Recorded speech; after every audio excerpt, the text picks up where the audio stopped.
kelas 6 MB1. Pada saat ini saya akan membahas mengenai analisis laporan keuangan pada PT Sumber Alvaria Trijaya dalam 3 tahun. Jadi di sini kita akan melakukan analisis per pos neraca.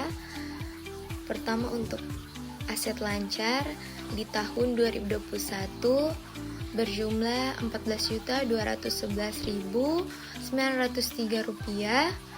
Di tahun 2022 berjumlah Rp15.664.200, jadi naik Rp1.452.297 atau 10,21%. Di tahun 2023 berjumlah Rp17.325.874, jadi naik Rp1.661.674 atau 10,61%. Untuk kemungkinan penyebab, pertama, peningkatan kas dari penjualan tunai. Kedua, penagihan piutang yang lebih baik. Ketiga, peningkatan persediaan akibat strategi ekspansi. Keempat, kemungkinan ada investasi jangka pendek. Untuk dampaknya itu positif karena kenaikan aset lancar menunjukkan peningkatan likuiditas perusahaan.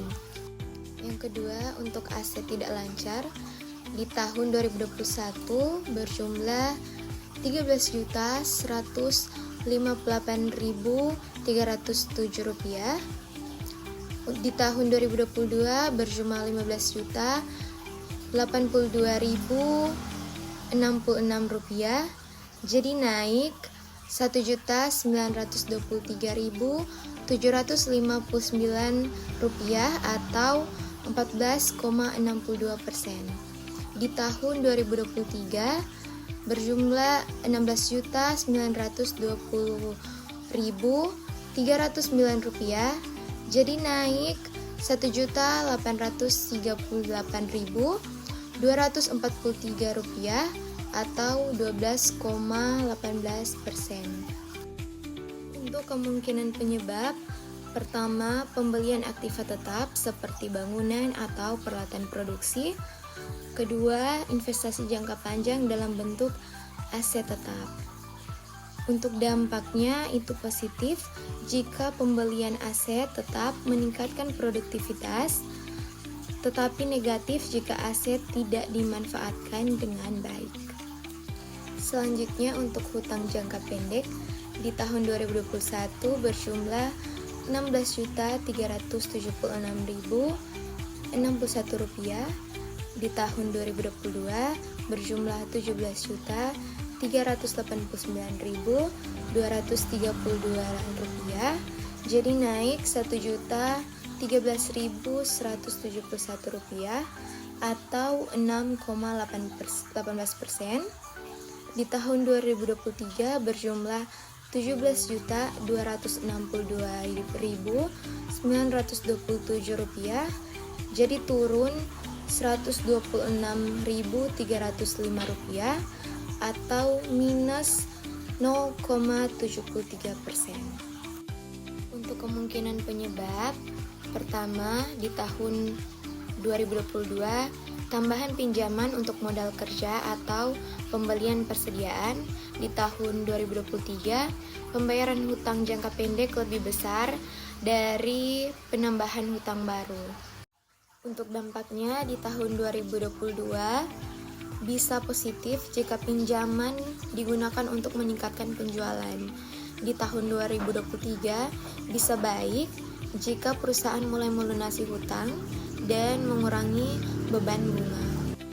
Selanjutnya untuk hutang jangka panjang di tahun 2021 berjumlah Rp1.566.366. Di tahun 2022 berjumlah Rp1.886.342, jadi naik Rp319.976 atau 20,48%. Di tahun 2023 berjumlah Rp1.278.056, jadi turun Rp608.286 atau minus 32,25%. Untuk kemungkinan penyebab, di tahun 2022 penambahan pinjaman jangka panjang, kemungkinan untuk ekspansi atau pembelian aset tetap. Di tahun 2023 pelunasan hutang jangka panjang. Untuk dampak di tahun 2022, jika digunakan untuk investasi produktif, dampaknya positif. Dan di tahun 2023 positif jika perusahaan berhasil mengurangi beban keuangan. Selanjutnya untuk ekuitas, di tahun 2021 berjumlah Rp9.427.783. Di tahun 2022 berjumlah Rp11.470.692, jadi naik Rp2.042.909 atau 21,67%. Di tahun 2023 berjumlah Rp15.705.200, jadi naik Rp4.234.508 atau 36,90%. Untuk kemungkinan penyebab, pertama, laba ditahan meningkat. Kedua, penambahan modal dari pemegang saham. Terakhir, peningkatan nilai aset yang berdampak pada ekuitas. Untuk dampaknya itu positif, karena ekuitas yang lebih besar menunjukkan kestabilan keuangan. Selanjutnya ada perbandingan tahun 2022 terhadap 2021 dan 2023 terhadap 2022. Untuk perbandingan 2022 terhadap 2021 menunjukkan pertumbuhan yang stabil di hampir semua aspek, terutama aset lancar, aset tidak lancar, dan ekuitas. Untuk perbandingan 2023 terhadap 2022 menunjukkan hal yang lebih menarik karena pertama, aset tetap masih meningkat tetapi dengan pertumbuhan yang lebih lambat. Kedua, hutang jangka pendek turun sedikit, menunjukkan pengelolaan hutang yang lebih baik. Ketiga, hutang jangka panjang berkurang drastis, yang berarti perusahaan mulai melunasi pinjamannya. Dan yang terakhir, ekuitas meningkat tajam, yang bisa menunjukkan peningkatan profitabilitas atau adanya tambahan modal. Kesimpulannya, perbandingan 2023 terhadap 2022 lebih menarik karena menunjukkan transisi dari ekspansi berbasis hutang atau 2022 ke penguatan keuangan atau 2023. Jika perusahaan mampu membiayai pertumbuhan dengan laba ditahan dan bukan dengan pinjaman, itu lebih sehat untuk jangka panjang.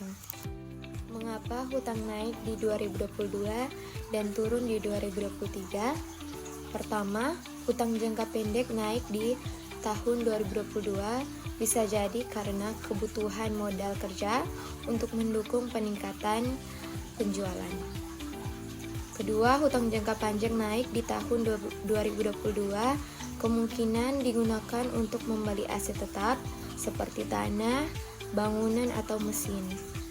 Ketiga, hutang jangka panjang turun di tahun 2023. Itu perusahaan mulai melunasi hutang yang diambil di tahun sebelumnya. Untuk dampaknya, jika hutang digunakan dengan baik atau untuk ekspansi yang meningkatkan laba, dampaknya akan positif. Jika hutang digunakan hanya untuk operasional tanpa meningkatkan laba, bisa membebani keuangan. Selanjutnya ada solusi jika ada penurunan atau peningkatan. Pertama, jika kinerja meningkat seperti ekuitas naik dan hutang turun, pertama gunakan laba ditahan untuk ekspansi lebih lanjut. Kedua, hindari mengambil pinjaman baru jika tidak perlu. Dan yang terakhir, pastikan arus kas tetap positif dengan mengelola piutang dan persediaan dengan baik. Kedua, jika kinerja menurun seperti hutang naik dan ekuitas turun, pertama, evaluasi apakah hutang digunakan secara produktif. Kedua, kurangi biaya operasional yang tidak efisien. Ketiga, percepat penagihan piutang untuk meningkatkan kas. Dan yang terakhir, fokus pada produk yang paling menguntungkan.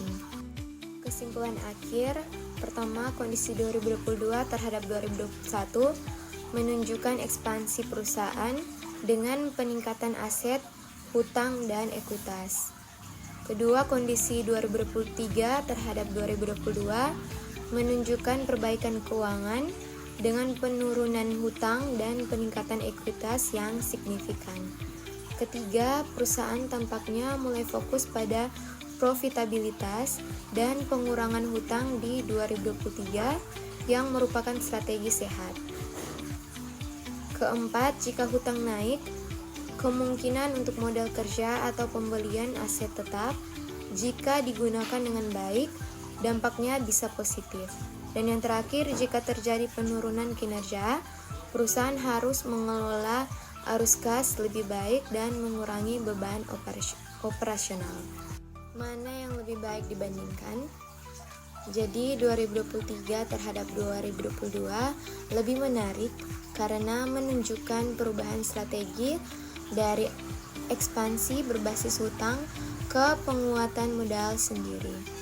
Sekian presentasi dari saya. Terima kasih.